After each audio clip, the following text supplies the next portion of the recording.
نحيي حديث الرسول ثم سنة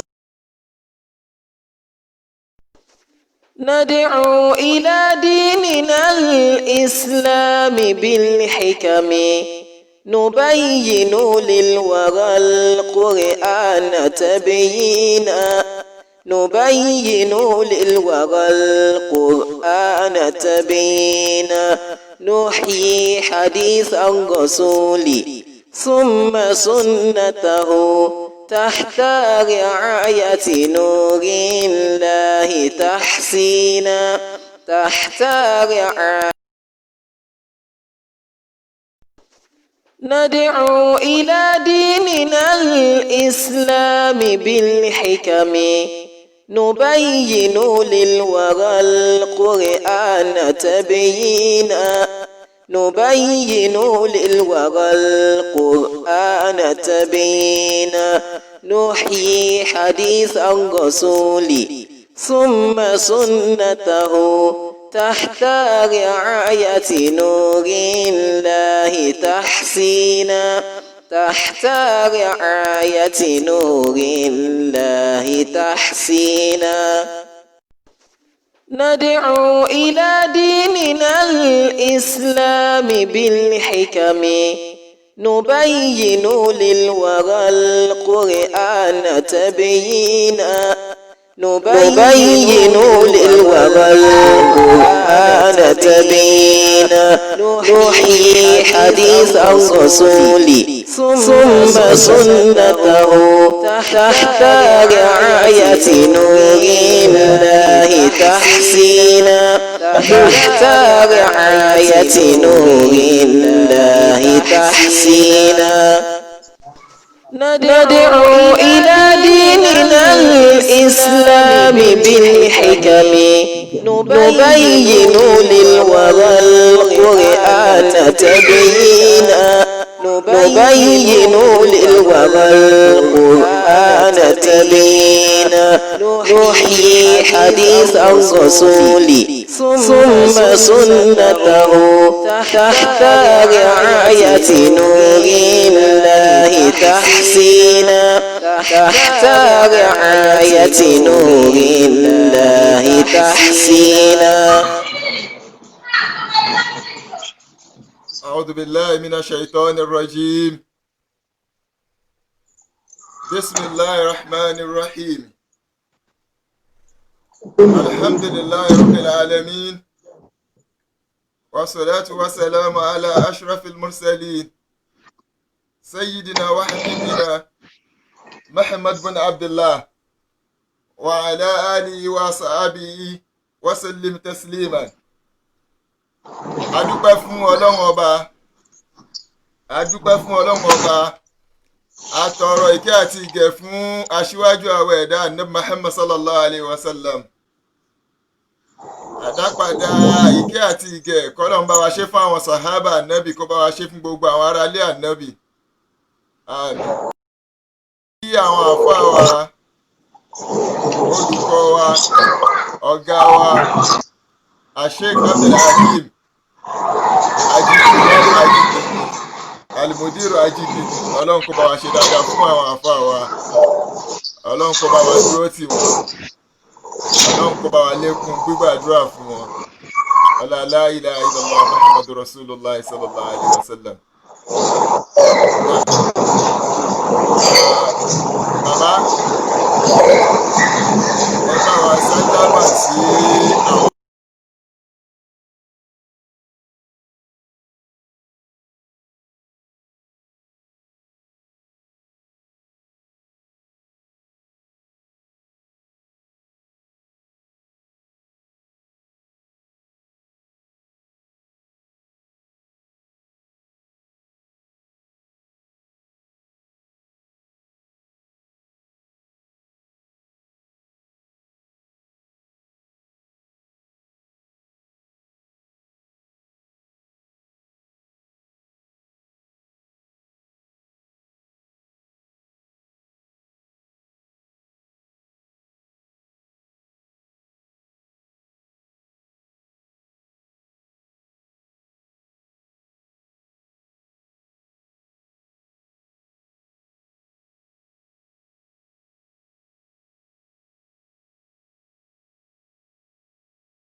أعوذ بالله من الشيطان الرجيم. بسم الله الرحمن الرحيم. إن الحمد لله نحمده سبحانه وتعالى ونستغفره ونسترشده ونستهديه ونعوذ بالله من شرور أنفسنا وسيئات أعمالنا. إنه من يهدي الله فلا مضل له ومن يضلل فلا هادي له. أشهد أن لا إله إلا الله وحده لا شريك له وأشهد أن محمدا عبده ورسوله. يا أيها الذين آمنوا اتقوا الله حق تقاته ولا تموتن إلا وأنتم مسلمون. يا أيها الناس اتقوا ربكم الذي خلقكم من نفس واحدة وخلق منها زوجها وبث منهما رجالا كثيرا ونساء واتقوا الله الذي تساءلون به والأرحام إن الله كان عليكم رقيبا. السلام عليكم ورحمة الله تعالى وبركاته.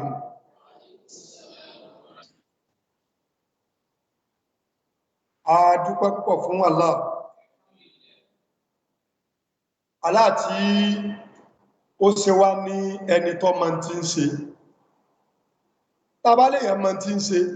Mùsùlùmí ni wọ́n ń wí. Mùsùlùmí tó bá wà lórí manhaj tá Nábì fi gbé ẹ̀sìn wá sallallahu alaihi wasallam. Torí pé lónìí, àfáwà tí a bá ń ṣàlàyé wípé ṣé Mùsùlùmí ni ọ́? Kò sẹ́ni tí ò ní sọ pé Mùsùlùmí lòun o. Nínú àwa tá a mara wa ní Mùsùlùmí.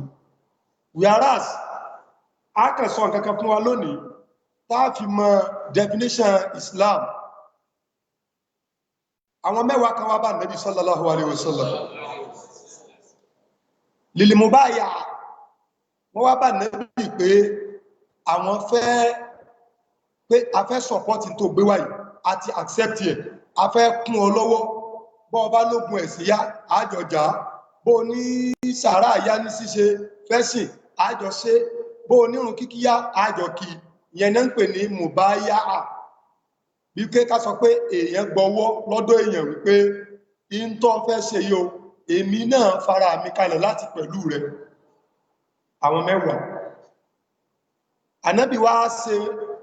mubaya'a fáwọn 9. Ó fi ẹnìkan lẹ̀. Eléyìí Mùsùlùmí ni, eléyìí Mùsùlùmí ni, agbọ̀wẹ̀, eléyìí agbọ̀wẹ̀, eléyìí agbàsọ̀pọ̀tì ẹ̀, eléyìí. Wọ́n wá dé orí 9. Ó wá ká ẹnìkan, amma hadha fala. Ọ̀rẹ́bìnrin eléyìí rárá o. Kódà kó jẹ́ pé gbogbo ń tààrù pà ń wá, eléyìí ni ó sì fún wa rárá. Àwọn sàbẹ́ wá ní ìwọ ń ṣe Ọlọ́run. Àsìkò yìí náà ṣe àsìkò tí Islam ní láti sọ pé àfẹ́ ẹni báyìí la fẹ́. Gbogbo ẹni tó bá mọ̀ ti dé lọ́mọ yẹn ká màmá kó mọ́ra. Ànábì ní Islam kèé mọ̀ ṣe ẹ̀sìn kẹran mérò. Eléyìí túmọ̀ sí pé Islam kèé mọ̀ ṣe ẹ̀sìn pé wọ́n pọ̀ ń díẹ̀, wọ́n ṣe kíní kan ó pọ̀ ní ó dìtámì gbígbà lọ́dọ̀ Ọlọ́run. Ẹ gbọ́. So kìí ṣe pé kí ni Ọlọ́run ọgbọ́dọ̀ má gbà ó ṣe kọ́kọ́ gan rárá o. Ó ṣe ṣe dáa sí ìyẹn ni Allah máa consider lórí gbígba iṣẹ́. Ànábì ní sẹ́rẹ́ ní tí mo ní àgbàwọlé yìí, ó ń dè ń bẹ lára rẹ̀, ó ń dè. Jàmá, ó ń dè. Wọ́n láì òótọ́ ni. Ìmúnà sì fẹ́ dára yìí, Ànábì ní nǹkan ọkàn tó alẹ́ sí náà ni pé ká já oúnjẹ ikú lára rẹ̀. Ó ló ti yá, wọ́n wá já oúnjẹ yẹn kú lára rẹ̀. Ànábì ṣẹ̀ṣẹ̀ wá bá yá àwọn náà pé ìwọ náà ti di Mùsùlùmí. Ọ̀yá lónìí tábà ní ká máa bèèrè wa léèrè pé kíkálukú ṣé Mùsùlùmí ni ọ́, ṣé Mùsùlùmí ni ọ́, ṣé Mùsùlùmí ni ọ́. Èèyàn mélòó ni ó jà sí pé Mùsùlùmí ni?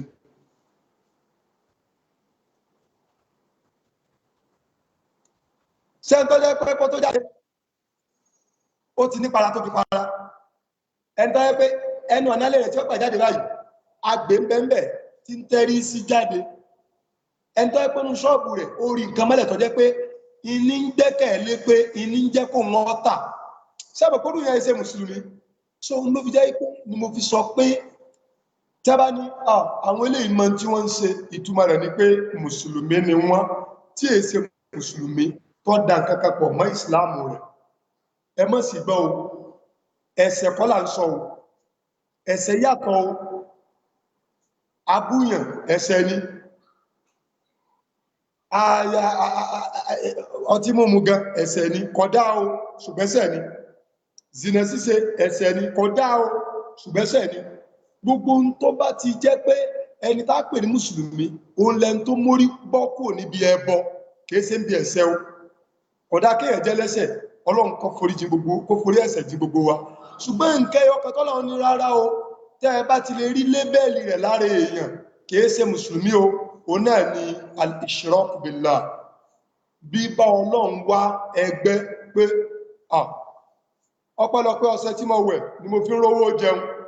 tọ́lọ́run sì pera rẹ̀ ní arọ̀záàkù ọba tí ń fúnni níjẹ ìmu táwa tẹ́nìkan wá ní ọṣẹ tó ń wẹ̀ lòun fi rówó jẹun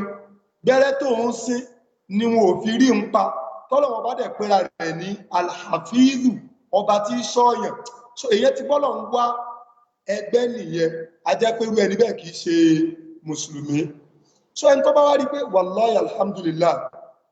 ìròrí mú bọ́ ń bí ẹ̀ṣẹ̀ ṣùgbọ́n bí ẹbọ mo mórí bọ́ mi è wọṣẹ́ mi è sóògùn mi è gbé tutù mi è síndẹ́rẹ́ èyí tí mo ti sín sẹ́yìn mo ti tọrọ tú bá kò ń bẹ̀ mi ò sì padà díẹ̀ mọ́ mi è fi nǹkan fọ́kọ́ mu mi è gbé tutù mi è lò para yàtọ̀ sí para pé kára mi ọmọ òun jọ kírímù nọ́mà irú ẹni bẹ́ẹ̀ kó dúpẹ́ pé òun jẹ́ mùsùlùmí so adúpẹ́ lọ́dọ̀ Ọlọ́run tó ṣe wá ní mùsùlùmí torí tá a bá kàn sọ pé adúpẹ́ lọ́dọ̀ Ọlọ́run tó ṣe wá mùsùlùmí nǹkan kì í bẹ̀ kìí ṣe pé kẹ́nìkan tó yẹ pé torí eyín Mọ́kà tó fẹ́ ṣe ló fi lọ Mọ́kà kọ́ wá ní mùsùlùmí lòun náà tó tọ́ bá ní adúpẹ́ tọ́lọ́run ṣe wá ní mùsùlùmí ẹni tí ò tí ì róúnjẹ jẹ gan tó sì jẹ́ pé ó mórí bọ́m̀bì ẹbọ yóò bá wa dúpẹ́ torí pé mùsùlùmí ni so ìsìláàmù ó kọjá bá a ṣe ń ròyẹ Ọlọ́run adúpẹ́ tó ṣe wá mùsùlùmí àlékún kí Ọlọ́run ìgẹ́ Ọlọ́run bá ṣe fànàbí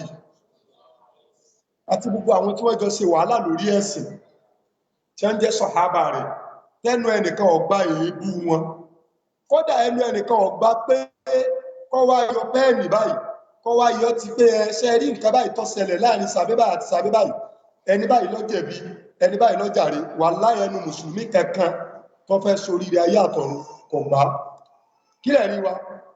ẹ̀rí wa ni pé hadithi tí ẹnì kankan ò lè jiyàn rẹ̀ pé Ànábì sọ pé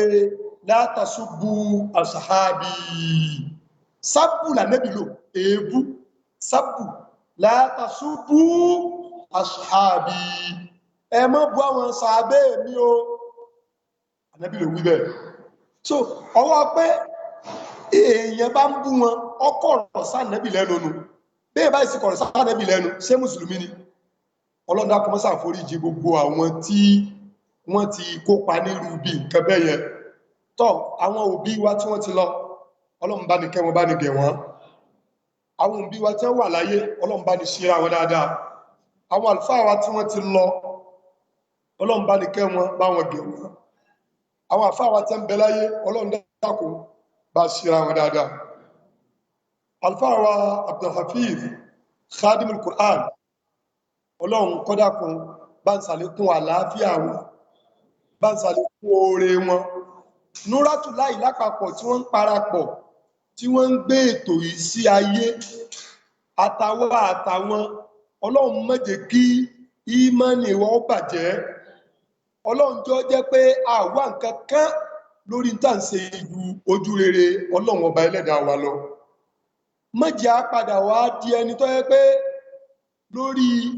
plátífọ́ọ̀mù yìí láwà máa kéde ẹbọ láàmà sọpọ́tì ẹbọ láàmà sọpọ́tì ògùn Ọlọ́run má jẹ́ ó rí bẹ́ẹ̀ and at the same time Ọlọ́run má padà sọ plátífọ́ọ̀mù yìí di ààyè tó jẹ́ wípé personality láàmà defendi pé àwọn bàbá tiwa àwọn àfáà tiwa ọlọ́run jọ jẹ́ pé ẹ̀sìn láàmà rán táàbà rán nǹkan kan pa àwọn àfáà wa lórí pílátífọ́ọ̀mù ọlọ́run jọ jẹ́ pé aspect ẹ̀sìn láàmà rán bẹ̀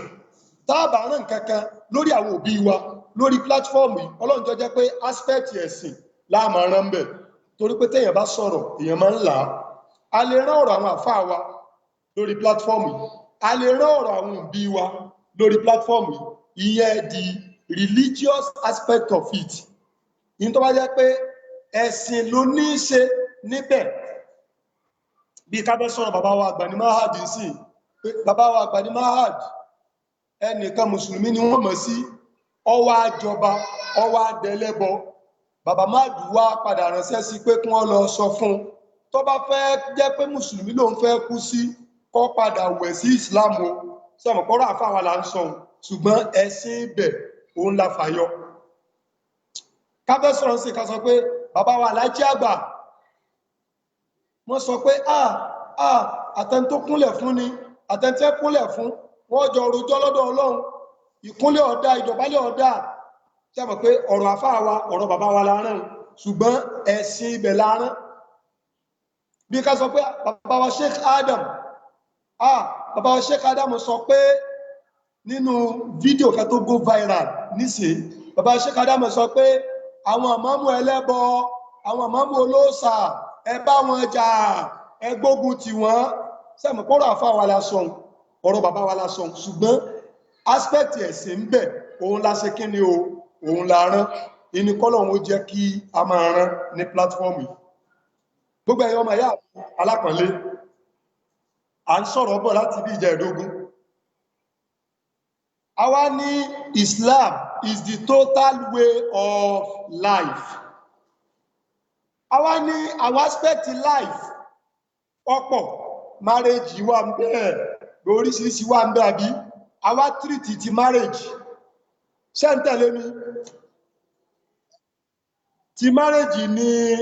a treat ní the previous lecture àbí a dẹ̀ ṣàlàyé bó ṣe jẹ́ pé kọ́lá bẹ́ẹ̀ bá lóun ò nídìí ládá níbi ọ̀rọ̀ marriage òun pé òun ò nídìí ládá kò sí tó ń fẹ́ bàlì jẹ́nà ṣe òun kẹfẹ́ ní ìdílé aláyọ̀ ni tó bá tẹ̀lé ọ̀nà tí Islam ní ká gbà lọ́kọ fẹ́yàwó yóò sì ní ìdílé aláyọ̀ sàsọ́débẹ̀ lónìí ẹjá mú political aspect of life mo dẹ̀ fẹ́ ká máa máàkì ẹ̀ bàbá ṣe mú aspect kọ̀ọ̀kan nínú àwọn aspect ayé political aspect of life ọ̀rọ̀ pa fẹ́ ṣèlú ẹjá mú ẹ má gbàgbé pé mo sọ fún wa pé Islam ó kọjá pé ẹbá àlìjẹ́nà nìkan ni àlìjẹ́nà ló pin ọ̀rọ̀ ni nínú ọ̀rọ̀ Islam ó kọjá pé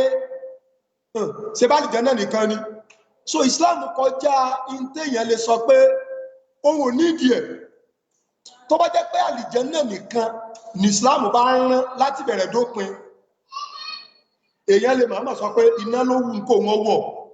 ohun ọ̀fẹ́ ṣùgbọ́n Islam kìí sọ̀rọ̀ àlìjẹ́nà nìkan ní rán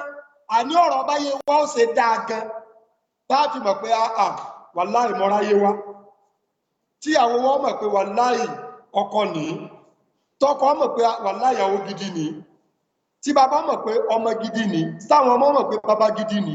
táwọn olórí mọ̀ pé àwọn ọmọ ẹ̀yìn gidi rèé táwọn ọmọ ẹ̀yìn mọ̀ pé àwọn olórí gidi rèé ó ní nǹkan ṣe pẹ̀lú Islam so sẹ́rí pé Islam kọjá ọ̀rọ̀ pé àlìjẹ́nà nìkan àlìjẹ́nà ni òpin ọ̀rọ̀ wọ́n ní lónìí o ìkan nínú aspect ayé tọ́mọ èèyàn lè sọ pé kò sí dábẹ́ fi ṣe ó ní ọ̀rọ̀ ìṣèlú bá ṣe darí ìlú wa mo ní political aspect of life bóò ni wọ́n ṣe ń ṣèlú bóò ni Islam ṣe ní àṣèlú ìwà mú nàmúzàjì mẹ́ta wá ìmú ìfi ọ̀nà mẹ́ta kan ṣe case study traditional way of ìlú ṣíṣe máa mú wá. Ọ̀nà tí ìjọba akàwé tí ń gbà ṣe ìlú tàmọ̀ sí government ní mú wá. London yẹn láti tò gbogbo àwọn government a ní aristocracy, a ní plutocracy, a ní democracy, a ní oligarchy, àwọn kìkìkì, àwọn sìsìsì, gbogbo ẹ̀ kó tó wá di pé gbogbo àgbáyé láwọn parapọ̀ àwọn mú democracy gẹ́gẹ́ ni màá wá treat London bí ìjọba ṣe ní ká ṣe ìjọba láyé lórí, màá wá mú Islamic way of politics táfi wá mọ̀ pé ókèé a jẹ́ yí pé tábálà fẹ́ ṣèlú gan táìlú ṣe a jẹ́ pé àfi ká gbé ọ̀nà ìṣèlú wa gba bí Islam ṣe wí, kódà ká sọ pé àfẹ́ ládá wọ́n yẹ pé àfẹ́ ládá ẹ̀yin mùsùlùmí nìkan lẹ́ni ládá àwọn ọ̀fẹ́ àlìjẹ́nnà ẹ̀yin mùsùlùmí nìkan lẹ́ni àlìjẹ́nnà àní sáfẹ́ rí sówùwà kárí ìlú ṣe, sówùwà kí ìlú wà ní fọ̀kànbalẹ̀, sówùwà kí ọrọ̀ àmúṣe owó níná nílùú sówùwà kó tó dáa, sówùwà kí ọmọ jẹ́ wípé ibì kan lọ láọ́fíìsì nínú pàǹsẹ̀lú táwọn kan wà inferior táwọn kan wà superior, tó bá jẹ́ pé ó wùwà aláfẹ́ justice àfi ká lo Islamic way of politics, Islamic way of governing àfi ká mú. Àbá àmọ́fẹ́ ládá àwa mùsùlùmí lámọ́ tí ń jẹ́ ládá torí pé ládá wà invisible ó sì di alkiyama ká tó rí. Bó bá ṣe dára sí àwọ rẹ̀ ó wà àlìjánnà, ọmọ tó ṣe dára sí òbí rẹ̀ yó wà àlìjánnà, olórí tó ṣe dára sáwọn ọmọ ẹ̀yìn rẹ̀ yó wà àlìjánnà dọ̀run. So àìrí kò jẹ́ ọyá àwọn kèfèrílà àbáwọn mùnáfìkì, ṣùgbọ́n mùsùlùmí tó yẹ pé yu'minuna bil ghaibi, ẹni tó yẹ pé ọgbà tí ò rí gbọ́ tó mọ̀ pé ẹni tó sọ pé nǹkan yìí ń bẹ kèé ṣòkùrọ̀ tí sànábì Muhammad ìlọ́lọ́wọ́n bá fi sọ ní Suratul Baqarah pé ẹni tẹ́mọ̀ ní mùsùlùmí alladhina yu'minuna bil ghaibi, àwọn tó gbà tí wọ́n rí gbọ́ wọ́n rà lìjẹ́ náà ṣùgbọ́n torí bá nẹ́bì ti ròyìn rẹ̀ pé ń bẹ wọ́n ti gbàgbọ́, wọ́n àti ìrí iná ṣùgbọ́n torí bá nẹ́bì ti ròyìn rẹ̀ pé iná ń bẹ wọ́n ti gbàgbọ́. Ọ̀pọ̀lọpọ̀ èèyàn lónìí ọmọ sọ pé ẹ wo ẹ fọ̀rọ̀ ládálẹ̀ tẹ́ ẹ bá jẹ́ mùnáfìkì àbọ̀jẹ́ kèfèrí yóò ní ká fọ̀rọ̀ ládálẹ̀, ẹ gbàgbé pọ̀rọ̀ ládá járe òkè àti gbàgbé pọ̀rọ̀ ládá fẹ́ yìí tẹ́ ìṣe mùsùlùmí báyìí. Àwa mùsùlùmí Ọlọ́run mẹ́jà rí ń táàfi sọ pé agbàgbé pọ̀rọ̀ ládá tiwa àbí Ọlọ́run mẹ́jà wo rí táàfi sọ pé ẹ wo ẹ fọ̀rọ̀ àlìjánnà lẹ̀ àwa nídìí àlìjánnà àbí náà. Kódà ọ̀rọ̀ kan ń bẹ táwọn oníṣúfí máa sọ wọ́n ní àwọn òsìlọ́run torí káwọn lè wọ àlìjánnà, àwọn òsìsà fún ẹ̀ṣẹ̀ nítorí páwọn ń bẹ̀rù iná rárá o. Ìntọ́lọ̀wọ̀n bá sọ fáwa mùsùlùmí ó ní wípé ittaqun nara allati waquduha an-nasu wal hijara, ẹ bẹ̀rù iná o. So ìntọ́lọ̀wọ̀n bá fi sọ pé ká bẹ̀rù iná tí àkídà kan bá sọ fún wa pé ìbẹ̀rù iná a jẹ́ pé kìí ṣe àkídà tó ń islamiyya, kìí ṣe Islamic creed. So àwọn kíní yóò ní ìdí ìjà ṣé àfáà wa Khadimul Qur'an ń gbọ́ àlàyé làwọn nǹkan ìníìdì. Ẹ dákun ẹ bá wa bẹ àwọn tí wọ́n ń jà lórí íńtánẹ́ẹ̀tì tó wá jẹ́ pé ọ̀rọ̀ ẹ̀sìn náà wá láwọn torí ẹja nóò tí wọ́n bá ní personal issues láàrin ara wọn kí wọ́n resolve ẹ̀. Ọ̀rọ̀ ìsìláàmù ò ní ìdìjà. Ẹ wo àlàyé tí mo rán sẹ́nsìn tẹ́nìkan bá dìde tó ní kírìdì sufism, tó ní kírìdì sufism àkídà tó ń sufiyyatun tó yẹ pé àdìọ́kàn sufi lónìí, tẹ́nìkan dìde lónìí tó ní kírìdì Islam àkídà tó ní islamiyya lórí ọ̀rọ̀ yẹn tá bá sọ ọ̀rọ̀ iná àtàlìjẹ́nà fáwọn méjèèjì response wọn yóò yàtọ̀. Ẹni tó bá jẹ́ Sufi ní tí wọ́n ń pè ní súfí pé wọ́n ṣe tọ̀ríkà yóò sọ pé ohun òṣìṣẹ́ torí àlìjánnà gbogbo sẹ́rẹ̀ tó ń ṣe kìí ṣe torí àlìjánnà gbogbo ẹ̀ṣẹ̀ tó ń dẹ̀ ń sá fún kìí ṣe torí pé òun bẹ̀rù iná òun ò wù bẹ́ẹ̀ mùsùlùmí gidi òun sọ pé àà gbogbo sẹ́rẹ̀ tí mò ń ṣe torí àlìjánnà ni tẹ́bá ní kílẹ̀ rí rẹ̀ yóò ní ọlọ́run ní sáàrì ohun ìlà magifirate ẹ máa ṣe competition lórí pé ń wá foríjì ọlọ́run wàjánẹ̀tín àrídùwà samawatu wal ard àti torí pé ẹ fẹ́ wọ àlìjánnà tó jẹ́ pé fífẹ̀ rẹ̀ ìbú rẹ̀ báyìí ó tóbi ju sánmà àti ilẹ̀ lọ Kùránì ló sọ bẹ́ẹ̀ am I communicating ṣe pé kò ní ìjà. The judgment now is left to the listeners, the audience. Tani kaba le dìde tó ní Súfí ló tọ̀ríkà ló ń ṣe ohun òṣìṣẹ́ rẹ̀ torí pé òun fẹ́ wọ àlìjánnà ohun òsì sáfún sínà sáfún ògùn ṣíṣe sáfún ẹbọ ṣíṣe torí pé òun bẹ̀rù náà torí kí wá ní torí pé òun kàn nífẹ̀ẹ́ Ọlọ́run náà ni mùsùlùmí kan wá dìde ó ní èmi àlìmùdírù Ajígin ní o mo ń ṣe gbogbo sẹ́ẹ̀rẹ́ tọ́lọ́run yọ̀ǹda fún mi láti ṣe kọ́lọ́run yọ̀ǹda sẹ́ẹ̀rẹ́ fún wa o nítorí pé mo fẹ́ wọ àlìjánnà mo sì ń sá fún ẹ̀ṣẹ̀ zìnà tí mo ń sá fún oògùn tí mo ń sá fún iṣẹ́ wíwò yẹ̀pẹ̀ wíwò tí mo ń sá fún bẹ́rẹ́ sínsín tí mo ń sá fún ètùtù gbígbé tí mo ń sá fún torí pé mo ń bẹ̀rù pé ìfẹ́ wọná tẹ́bá wá bí tán lè pé kílẹ̀ rí rẹ èmi ọmọ ẹ̀rí wọn ṣùgbọ́n ẹ̀rí mùsùlùmí ni pé Ọlọ́run bá sọ ní Al-Qur'ani pé sari'u ila magfiratin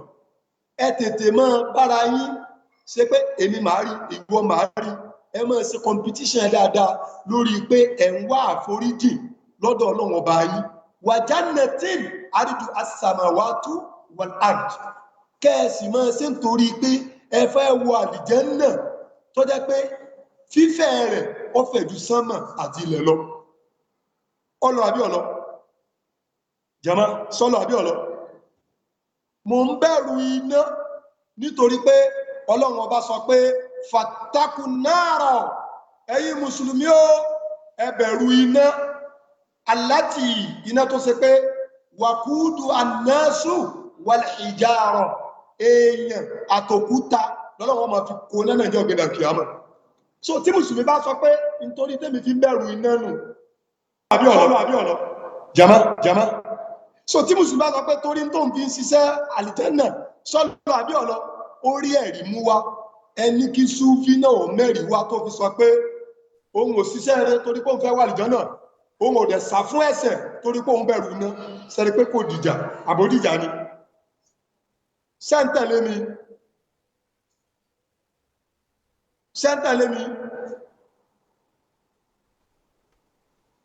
tọ́yì political aspect of life afẹ́sẹ̀lú kí ló ti ṣe kan Islam tààfi ní àfikí Islam ọ̀dá sí láyé òfìdá sẹ́ntẹ̀lé mi ṣe nẹ́tíwọ̀kì dá báyìí tọ́yì sálàyé tí mo ṣe yé alhamdulillah ọya aspect kejì ta fẹ́ mú lónìí ó ní ìṣèlú ẹ wá já mú bí a ṣe bá ìlú ṣíṣe ní ìṣẹ̀mbáyé gẹ́sẹ̀ máa ṣèlú tàà bá ẹjá mú ilẹ̀ Yorùbá as a case study and adẹ̀tún mú ọ̀nà tí democracy fi ń gbà ṣe ìlú àmúwá a wà mú bí Islam ṣe ní a ṣe ìlú wá a wà wò pé bóyá democracy ni ó lè pé ayé àbí traditional way of governing ló lè pé ayé àbí Islamic way of governing ló lè pé ayé tàbámú ìṣẹ̀mbáyé ẹjá mú látorí àwọn ọba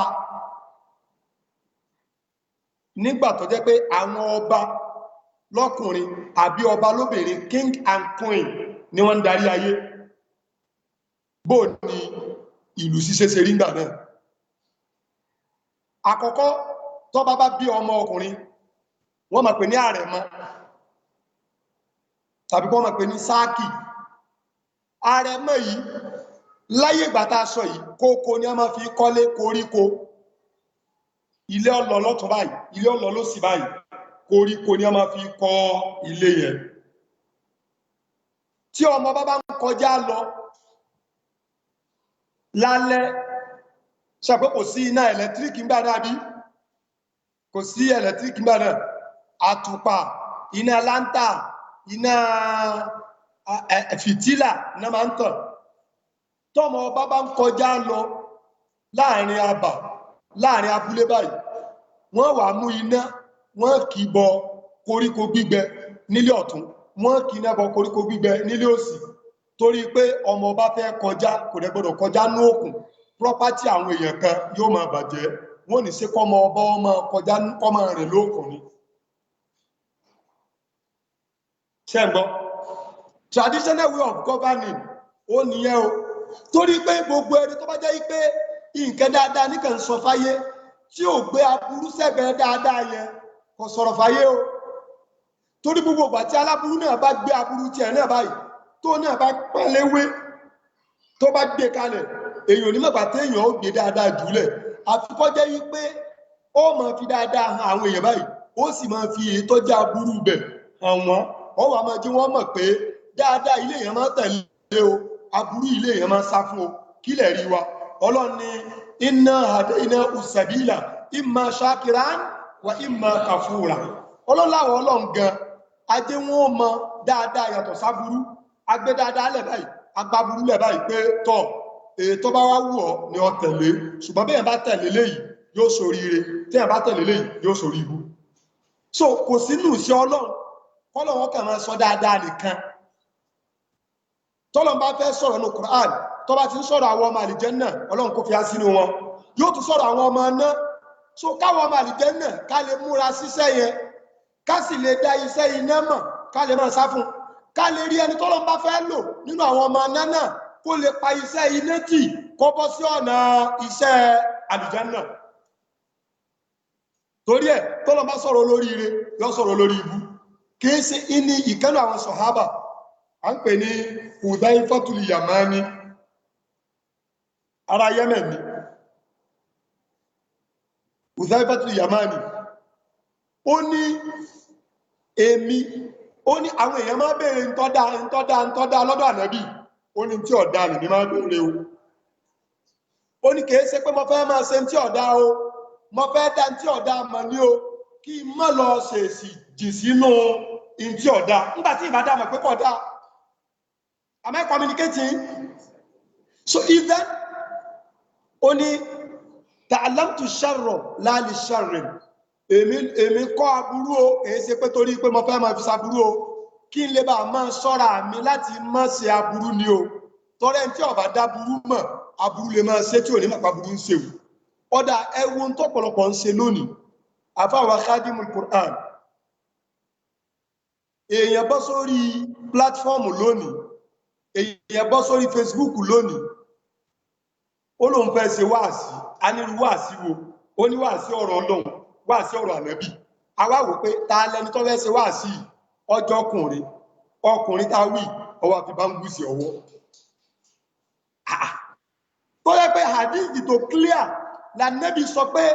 al-asawira gbogbo bangus ni, chain ni, earring ni, èèwọ̀ ni fún ọkùnrin ìjọ yìí, èèwọ̀ ni fún ọkùnrin ìjọ yìí. La ilaha illallah.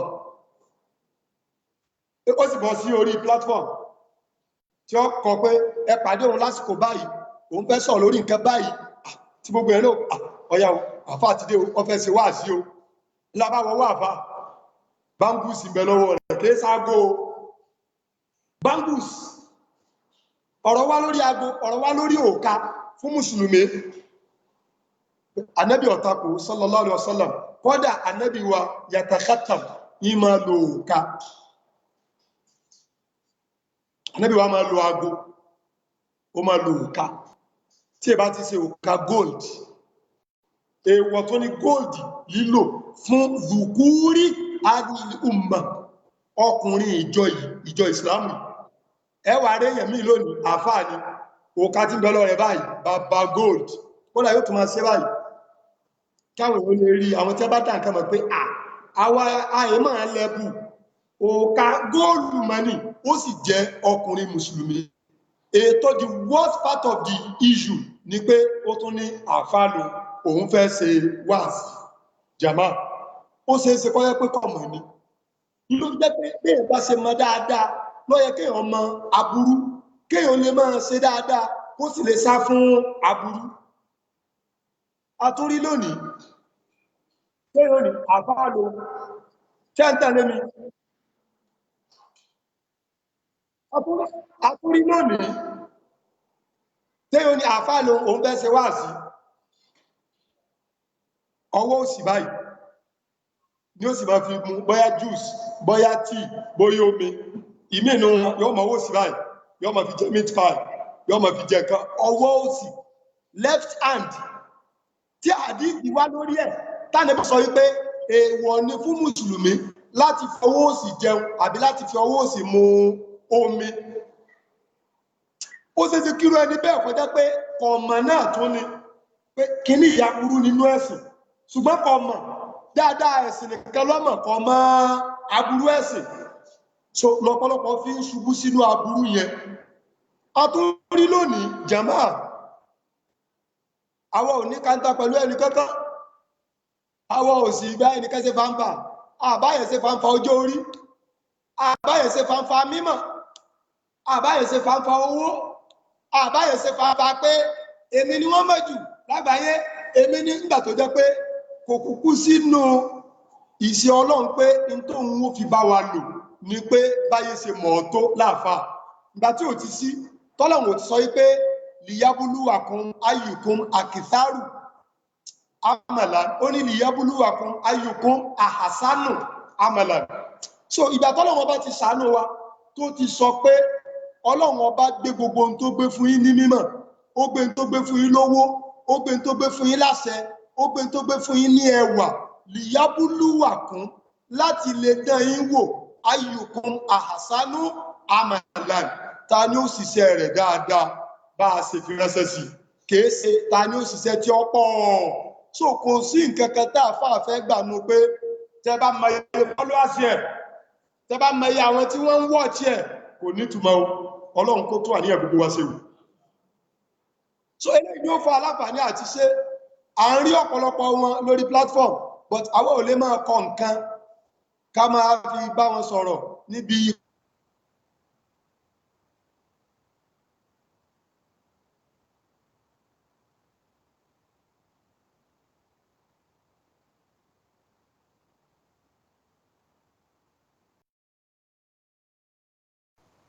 Assalamu alaikum wa rahmatullahi wa barakatuh.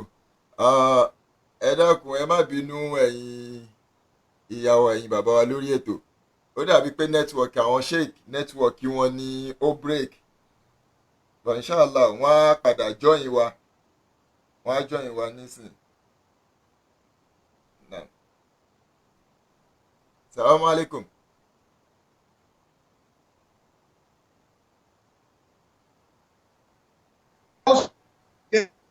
òsìrú ẹ̀ Ọlọ́run la gbogbo kálukú kẹ́nìkan wá gbọ́ yín kọ́ wá kọ́ sínú mẹ́sẹ̀jì pé àfá kí ló rí tẹ̀ fi fọwọ́ sí mú mi yóò bẹ̀rẹ̀ sí bẹ́ẹ̀ bú sí àwọn tí wọ́n fẹ́ràn rẹ̀ tí ìsọ́lọ̀ ni wọ́n fẹ́ràn àwọn náà mọ̀ bú ẹni pé ta lọ́mọ̀wọ́ bólò tí ń bọ̀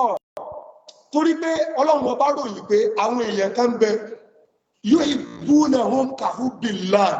wọ́n máa fẹ́ràn àwọn àfá wọn wọ́n máa fẹ́ràn àwọn ṣéhù wọn wọ́n máa fẹ́ràn àwọn alágbígbá wọn gẹ́gẹ́ bó ṣe yẹ kéèyàn fẹ́ràn Ọlọ́run ni walladhina amanu ashaddu hubban lillah àwọn èèyàn gidi tí ẹ dólùgbàgbọ́ ìfẹ́ Ọlọ́run ní òní lẹ́mìí tí wọn ju ìfẹ́ gbogbo nǹkan lọ so àwọn èèyàn lónìí ẹ jẹ́ kẹ́ni kó bú sàábé ẹ jẹ́ ká ní kó bú ànábì yìí sí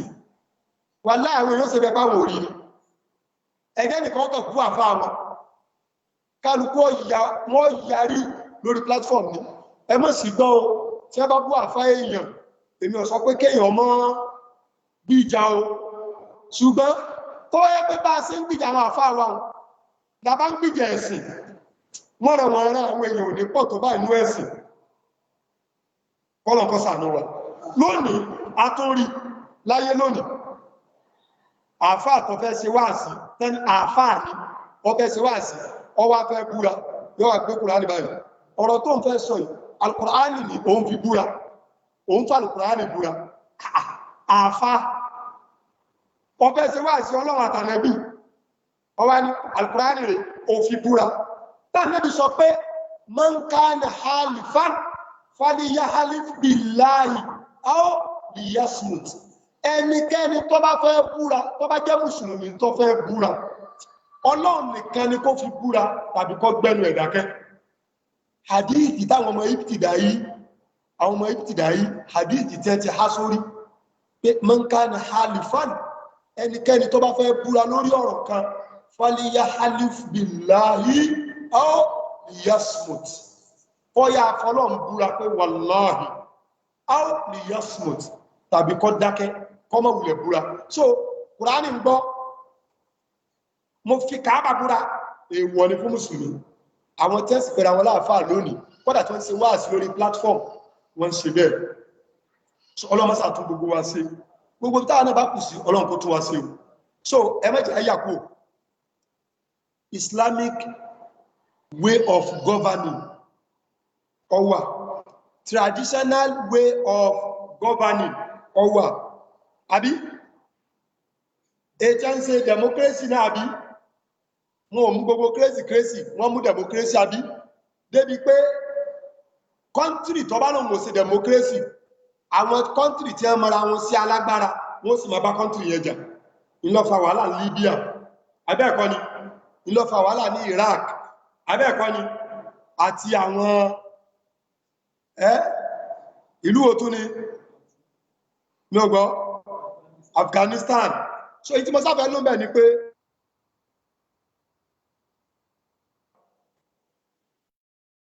ọmọ ọba ó fẹ́ kọjá láàrin ìlú tó jẹ́ pé koríko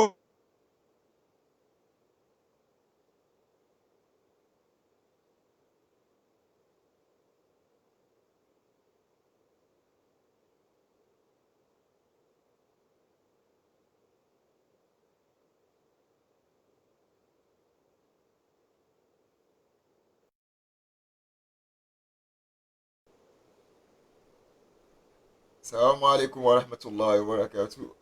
Nẹ́tíwọ̀kì àwọn sheik wa ó ń ṣe kámikàmí. Inshallah, wọ́n á tún ṣe padà join wa lágbára Ọlọ́run. A tún try láti connect pẹ̀lú wọn padà inshallah. ọmọ ti alábùsùn nínú ọ̀nà tó tún gbà ṣe ìjọba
nínú traditional way of governing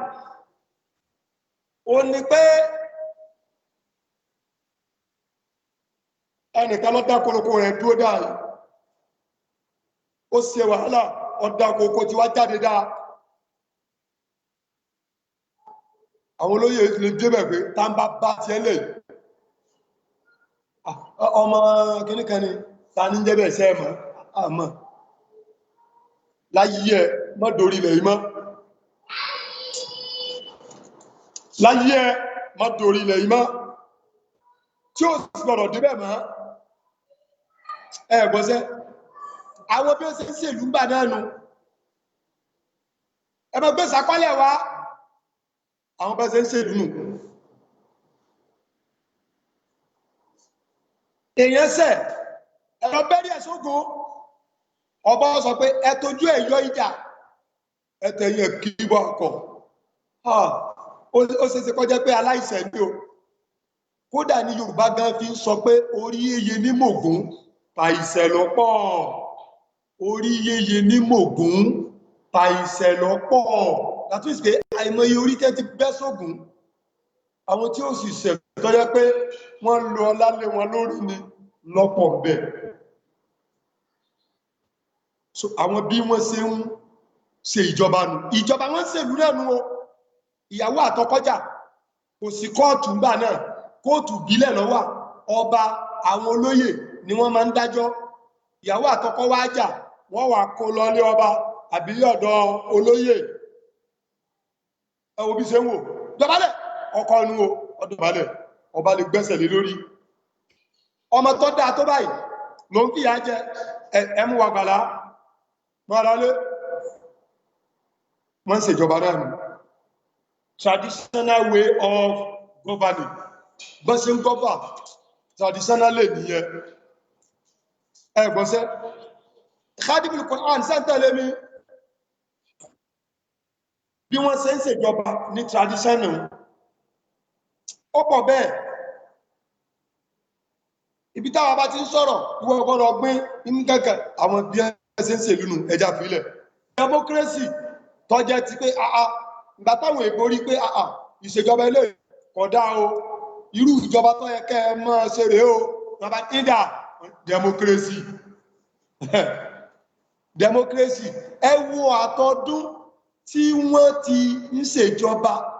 lé wa lórí àtàlágbádá o àtológun o ṣé ìṣèjọba yẹn sókùò nínú àwọn ẹbí tí wọ́n ń ṣe Nàìjíríà ṣe case study sókùò nínú sákù àwọn tí wọ́n ń ṣe Ọbásanjọ́ bàbá Ọbásanjọ́ bàbá Buhari bàbá Àtíkù bàbá Abdulsalam Yar'Adua family ìkẹ̀kẹ̀ sókùò ní sákù yẹn bàbá Ọbásanjọ́ wọ́n fi ọ̀dọ́ ara wọ́n fi ṣèjọba lé Nàìjíríà lórí wọ́n tún farúgbó ara ṣèjọba ní Nàìjíríà lórí bàbá wa Buhari wọ́n fi ọ̀dọ́ ara ṣèjọba ní Nàìjíríà lórí wọ́n tún fi arúgbó ara ṣe ìjọba ní Nàìjíríà lórí ẹ̀gbọ́ bẹ́ẹ̀ ni gbogbo kálukú wọn náà sókù òní sákù yẹn democracy nu kí àwọn kan máa jẹ kí wọ́n máa jáko sáyà kí àwọn kan máa lá ẹ̀fúùfù pé kò sí táwọn jẹ kò sí táwọn jẹ democracy ni nínú democracy òun ni wọ́n ti dìbò fún ọkọ pé olórí wa rèé o tó jẹ́ pé ayé tíyàwó rẹ̀ gan ó tún máa jẹ yóò fẹ́ ju ti ọkọ rẹ̀ ó máa jẹ́ olórí fún gbogbo èèyàn àtọkùnrin àtobìn inú ìlú yẹn orílẹ̀-èdè yẹn ìyàwó rẹ̀ náà tún máa jẹ́ ọba aláṣẹ lérí gbogbo àwọn obìnrin ìlú yẹn ìyàwó máa jẹ́ first lady democracy nù style democracy nù tọ́yì àwọn ọmọ wọn náà wọ́n máa tó jẹ ayé àjẹrákábá ìjọba ló ní school àwọn ọmọ tí wọn ò ní lọ́bẹ̀ style democracy nìyẹn o à ń ṣèlú nù o tí a mọ̀ pé kálukú tí láwọn ọ̀fẹ́ àlìjẹ́nà àfàwà mùsùlùmí la ní àlìjẹ́nà kàwà ọjà bẹ́ẹ̀ bá lẹ́ẹ̀fẹ́ àlìjẹ́nà àní ẹjẹ́ ṣèlú kọ́dà ẹ̀dẹ̀ ń sọ fún wa wípé I pledge Nigeria, my country, to be faithful, loyal and honest, to serve Nigeria with all my strength, to defend our unity and uphold and honor and glory. As a so help me God, jẹ́ ti parí ẹ̀ wọ́n tètè já àwa tálíkà pé gbogbo ń tà ń sọ bọ̀ irọ́ là ń pa ìtẹ́yìn tálíkà ò dìmú bẹ́ẹ̀ ni so help me God. Ọlọ́run ọjọ́ ràn án lọ ṣé àdúrà lọ́rọ̀ wá gbà bí nǹkan báyìí. When we are buying a bag of rice at the rate of 28,000 naira in Nigeria, subhanallah. So Islam yẹn máa ṣe ẹ̀sìn ṣé ni wọ́n pe kíni kan ní ìlìmàníyà kí ni mo pè é ain lam mim alif madi nun ya ta marbuto ìlìmàníyà ẹ má bínú khadimul Qur'an o ìṣe tíṣà ti máa wà láàánú o ìlìmàníyà al-ìlìmàníyà kí ni jẹ́ bẹ́ẹ̀ faslu dini ani dawla faslu dini ani dawla kéèyàn sọ pé mùsùlùmí làwa bí wọ́n bá ṣe rí wọ́n sọ ìlú kọ̀ọ̀kan wá ẹ̀sìn lágbájúmọ́ ètò àwọn èsè mùsùlùmí gidi no kìí ṣe mùsùlùmí gidi torí pé Ọlọ́run bá mọ̀ pé àlìjẹ́nà ló ń promise wa tó fi náà wá ṣiṣẹ́ rẹ̀ láyé so Ọlọ́run sì sọ́nù Kùránì pé wàbùtákì fíìmọ́ àtàkàlá udara àkhírà gbogbo tí bá ṣe fún ọ fi wá ọ̀run wà látàǹsà nà sí ibáká mẹ́nà dúnìyà ṣùgbọ́n ọ̀gbọ́n sọ pé bí wọ́n bá ṣe rí wọ́n sáyé ayé rẹ̀ ó bàjẹ́ báyé bá sì bàjẹ́ mọ́yàn lọ́wọ́ ó súnmọ́ kẹ́sìn bàjẹ́ mọ́yàn lọ́wọ́ ẹ tẹ̀lé mi fọ́sílù dín ní àní dẹ́wùlà kéèyàn sọ pé ọ̀rọ̀ ayé wọn bá máa ta ráìsì ní 1 million per bag kọ̀ọ̀kan gbogbo títí ọba àbàjẹ́ gbogbo ìlú kọ̀ọ̀bá máa fàyà balẹ̀ ọ̀run làwọn ń sàrán o rárá mùsùlùmí gidi ọgbọ́dọ̀ wíbẹ̀ irú ẹni tó bá ń pè ní al-ilmaniyu ẹni tó sọ pé ẹ̀sìn nìkan lọ́kàn bóun ó ṣe lo ayé tóun ó ti ṣẹ̀sìn gan ọ̀kan irú ẹni bẹ́ẹ̀ Ọlọ́run ránṣẹ́ pẹ̀lú ẹ̀rí àyá Kùránì tí mo sọ pé wà bùtàgì fi mọ́ àtàkàlọ́ udara al-akhira ìntọ́lọ̀mbá ṣe fi wá bó ṣe rújú rí Ọlọ́run tó bá dárí kìámọ̀ wà látàǹsà nasibaka mina dunya ṣùgbọ́n ọ̀pọ̀lọpọ̀ gbàgbé ìpín rẹ lórílẹ̀ ayé yìí náà o nípín mùsùlùmí nípín lórílẹ̀ ayé yìí so a ti kúrò ní traditional way of governing àbí because àwọn mùsùlùmí gbọ́dọ̀ jẹ́ wọ́n mọ̀ pé wàláì mùsùlùmí èso lójú dúdú ẹgbẹ́ tí mo wí ẹ̀yin ara ṣẹ́ ń gbọ́ ẹ̀yin brothers wa tẹ́ ń gbọ́ mùsùlùmí ò gbọ́dọ̀ jẹ́ olójú dúdú you must know a bit of everything Islam kò enslave wa o Islam kò deprive wa ní right wa o no Islam kò enslave wa kò kágò wa gbọ́sẹ̀ so Nigeria láwà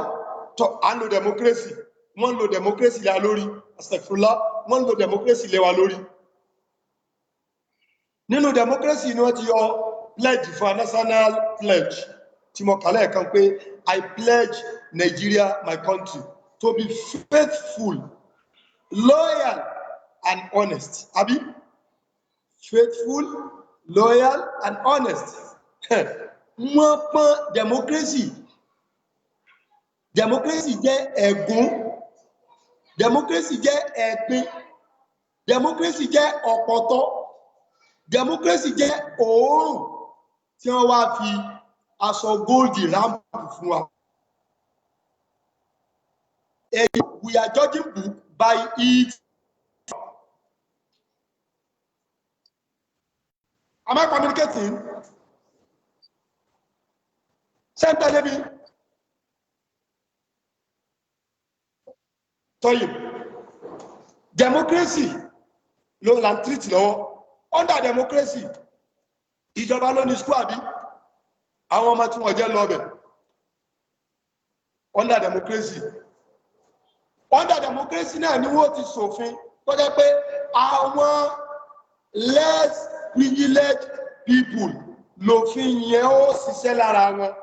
àwọn kan ti di àṣẹmọlù ẹ̀ràn balẹ̀ yóò dàrí náà ti yọ immunity àwọn eléyìí mo ṣe é bá wí wọn àbá àṣẹ tẹ́bà ti di gọ́ọ̀nà ó ti ní immunity president ó ní immunity gbogbo ipò yẹn wọ́n ní immunity so democracy way of governing no abi under democracy ó náà ni ó ti jẹ́ wípé iye wọ́n ta kerosene tí wọ́n ta petrol tí wọ́n ta ráìsì tí wọ́n ta wà tí wọ́n ta òróró tí wọ́n ta epo kọ̀ọ̀kan gọ́ọ̀nà torí pé kèé sówó rẹ̀ ní ó máa ná owó ìjọba ní ó máa ná kò sì sówó tó dùn ná tówó ìjọba láyé ṣẹ́gbọ́ democracy nù máa kà máa bá tètè ní o you are possible Islamic way of governing so under democracy àwọn náà rí bí ṣe ń lọ ètò ìdájọ́ under democracy àríbí ṣe ń lọ ètò ìṣúná wọ́n pàdì ẹ̀ wọ́n dé ní pàdì fún wọn dé pàdì fún budget àwọn náà rí bí ṣe ń lọ ètò economy àríbí ṣe ń lọ under democracy ètò health ìwòsàn under democracy way of governing àríbí ṣe ń lọ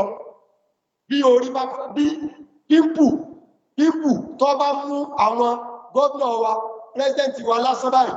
wọ́n ní dúró ní hospital tó jẹ́ pé àwọn ni wọ́n ní wọ́n lọ lóòkú nìyẹn ìlọ́lọ́run fi ọ̀rọ̀ corona ló fi tú àṣírí ọ̀pọ̀lọpọ̀ wọn tí wọ́n rí bí lọ́lẹ̀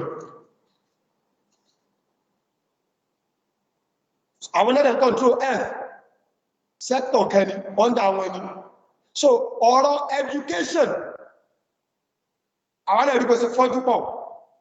a rí bí Nigeria government is producing graduates thousands of graduates throughout the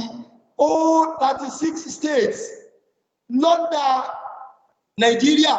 a rí pé wọ́n ṣe ń produce graduates lọ́dọọdún a rí bí ó ṣe ṣiṣẹ́ táwọn ọmọ tí wọn ò sí nínú wàhálà yẹn democracy nù tọ́yìn London empowerment àwọn ìjọ democracy wọ́n máa ń gbìyànjú kí ni wọ́n ń ṣe wọ́n ra kẹ̀kẹ́ napẹ́pẹ́ fún graduates kẹ̀kẹ́ napẹ́pẹ́ wọ́n wá jẹ́ leaders by example kákọ́kọ́ rí pé number 1 tí gómìnà ọkọ̀ gbé kẹ̀kẹ́ napẹ́pẹ́ fún gẹ́gẹ́ bí pé òun fẹ́ empower àwọn graduates ọmọ rẹ̀ gẹ́gẹ́ ni pé Allahu Akbar first born governor state yìí governor fẹ́ empower gbogbo àwọn graduate oṣó ọmọ rẹ̀ lọ kọ́kọ́ gbé kẹ̀kẹ́ napẹ́pẹ́ fún o adequate empowerment tí wọ́n pè transistor radio democracy ṣe rí pé crazy lóòótọ́ is it not crazy very very so very crazy so under empowerment under economy under health education women affairs London government náà ni máa wà women affairs ẹ wo báwọn obìnrin ṣe ń ráre ní Nàìjíríà ẹ wo tí wọ́n sọ àwọn obìnrin dà ní Nàìjíríà kódà ìjọba tó fààyè lẹ̀ pé èèyàn lè jẹ́ aṣẹ́wó tí ó ní license ẹ gbọ́ èèyàn lè jẹ́ aṣẹ́wó tí ó ṣe kí ni o tí ó ní license tó lè lọ fọlọ́pàá gbé èèyàn pé kí ló dé pé ó wá ṣàṣepọ̀ pẹ̀lú òun kò sanwó kò sí tìjú London gbogbo nǹkan yìí wọ́n mú ìtìjú democracy ó bá aṣọ ìtìjú kúrò lára àwọn ọmọbìnrin náà mọ̀ pé nǹkan lè ha nǹkan lè bàjẹ́ nǹkan òórùn lè ba nǹkan jẹ́ nǹkan lè bọ́lẹ̀ kojú ẹ̀ ya tó bá expose ni wọ́n fi nǹkan bo fóònù wọn lè rọ́mọbìnrin kan láyé lónìí kọ́ra fóònù gidi kó má da nǹkan bò lójú kó má fi pouch sí lẹ́yìn tó mọ̀ pé fóònù yẹn kò gbọ́dọ̀ wà ní ìhòòhò tó bá wà ní ìhòòhò ayé fóònù yẹn lè bàjẹ́ ṣùgbọ́n democracy di ọpọlọ wọn mọ́lẹ̀ pé àwọn gangan fúnra àwọn lè wà ní ìhòòhò torí ẹ̀ fóònù níyì ju àwọn ọmọbìnrin lọ under democracy ni o máa ń ṣèlú náà nú o ẹjá kò mẹ́ ẹ wá jábọ́ sí Islamic way of governing tí ó wà lọ tálì pẹ̀lú title lecture wa pé Islam the total way of life. Islam nìkan ló tí ò sí báyọ̀báyọ̀ ń bẹ̀. Islam nìkan ní ọ̀nà téèyàn lè ọ̀nà àátẹ̀ẹ́lé téèyàn ó fi ráyé ṣe kọ́dà béèyàn lówó nídìí àlìjẹ́ náà. Bẹ́ẹ̀ lówó nídìí àlìjẹ́ náà pé ẹ gbàgbé ẹ̀ kò sí tó fẹ́ bá àlìjẹ́ náà ṣe. It is very invisible. It could not be seen. Therefore, òun ò bìlífù nú ẹ̀ yà àwa yóò mẹ́nu ní ẹ̀bùgẹ́bì àwágbà. A ní ọ̀dà a ní sọ fẹ́ ṣe ìlú ṣé wọ́n ṣe ìlú kárí ìlú ṣe ọ̀yà ẹja wo kí ni Islam ṣe ní àṣẹ ìlú yìí wà mú èèyàn mẹ́ta péré nínú àwọn tí wọ́n govern tí wọ́n lo Islamic way of governing èèyàn mẹ́ta péré ni màá mú nínú àwọn tí wọ́n govern tí wọ́n jẹ́ head of state olórí gbogbo ayé tí gbogbo ìlú ń bẹ lábẹ́ wọn tí wọ́n dẹ̀ govern tí ó dẹ̀ ń ṣe mùsùlùmí nìkan ní ń bẹ lábẹ́ wọn kèfèrí ń bẹ lábẹ́ wọn mùsùlùmí ń bẹ lọ́ndà wọn wọ́n dẹ̀ govern àwọn mùsùlùmí rí pé ìjọba ilé ìtura àwọn kèfèrí rí pé ìjọba ilé ìtura under economy ó wà lọ́ndà wọn education ó wà lọ́ndà wọn women affairs ó wà lọ́ndà wọn affairs of the aged ones àwọn tí wọ́n ti dàgbà lọ́kùnrin lóbìnrin ó wà lọ́ndà wọn empowerment ó wà lọ́ndà wọn káwá wo bí wọ́n ṣe ṣe ẹni àkọ́kọ́ ẹja mú ọ̀gá gbogbo wọn Ànábì wa Muhammad sallallahu alaihi wasallam sẹ́ńtà lémi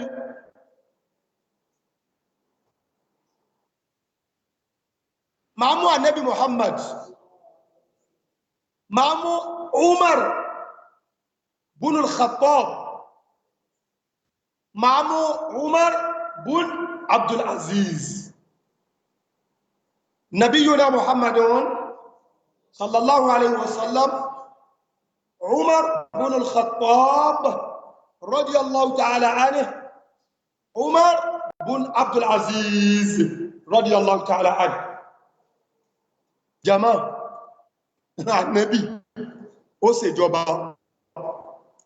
ó jẹ́ ọ̀gá lérí gbogbo ayé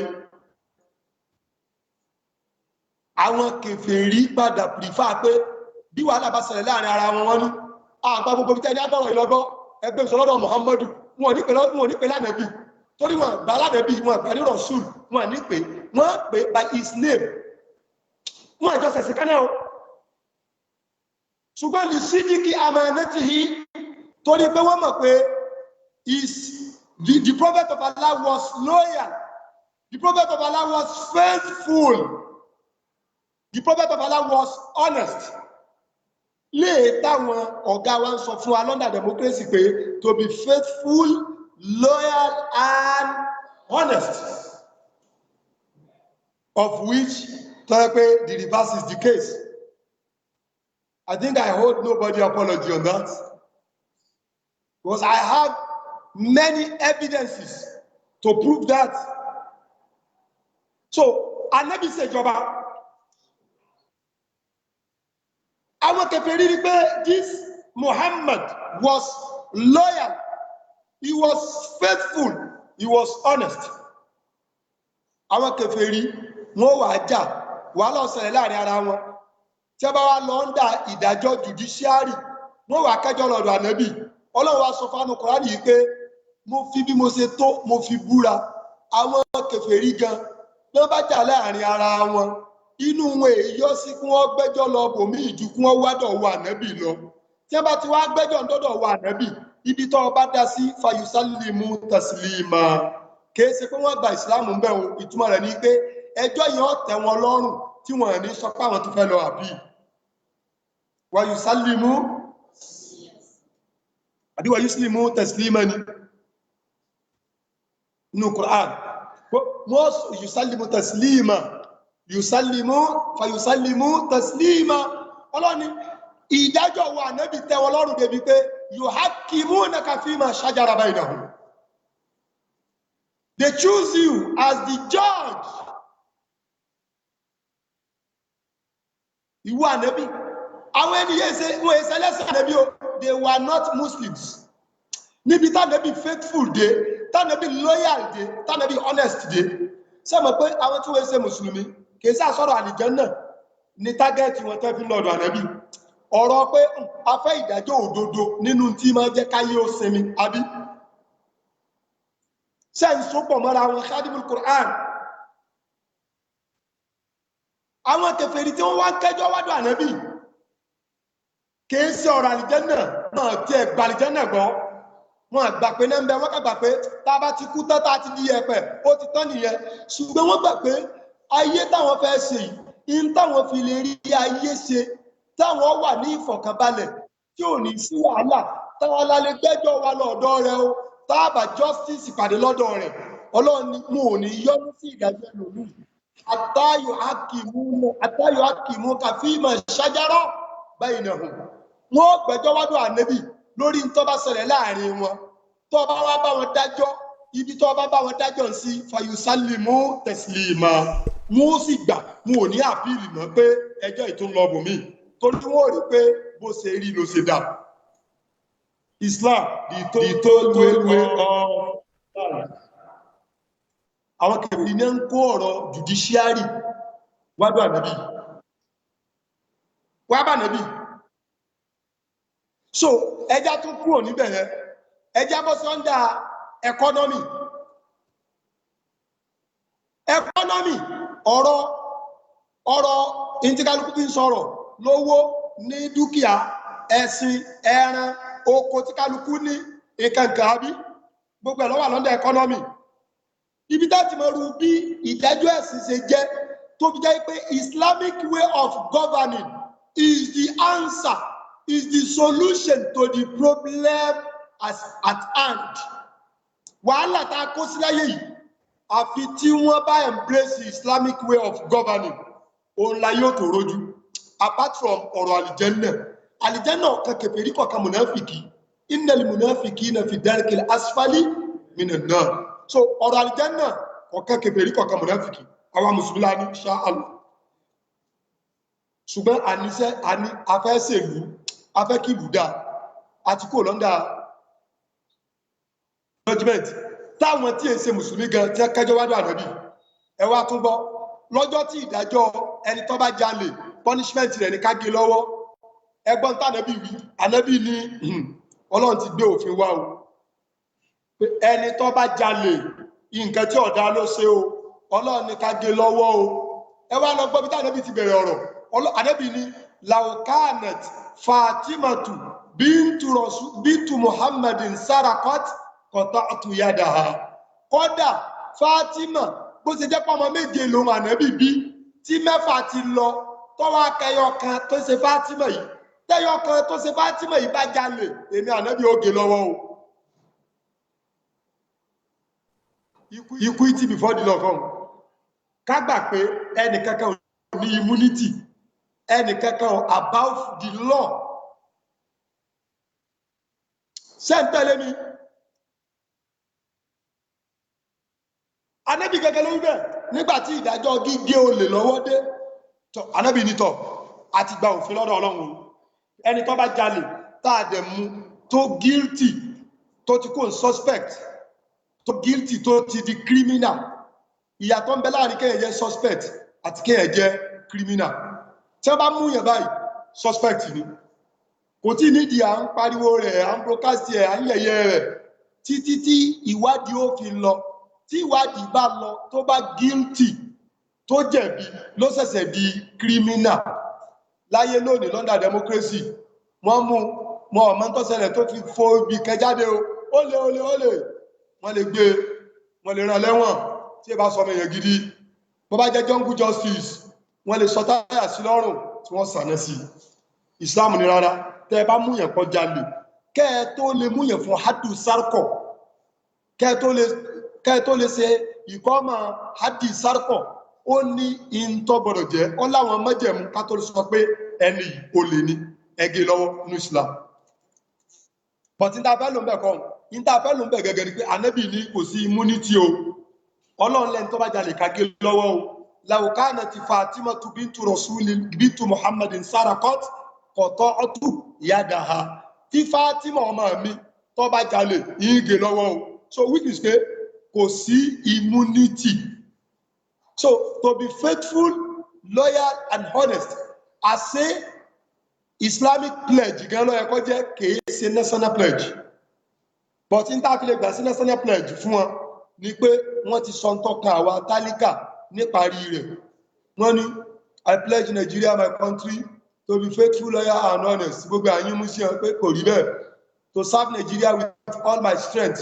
làwọn ọmọ kan fi bá wọn yí pé to serve Nigeria is not by force ẹ bá tilẹ̀ fẹ́ ṣe tá a ní ẹ má ṣe ẹ máa lọ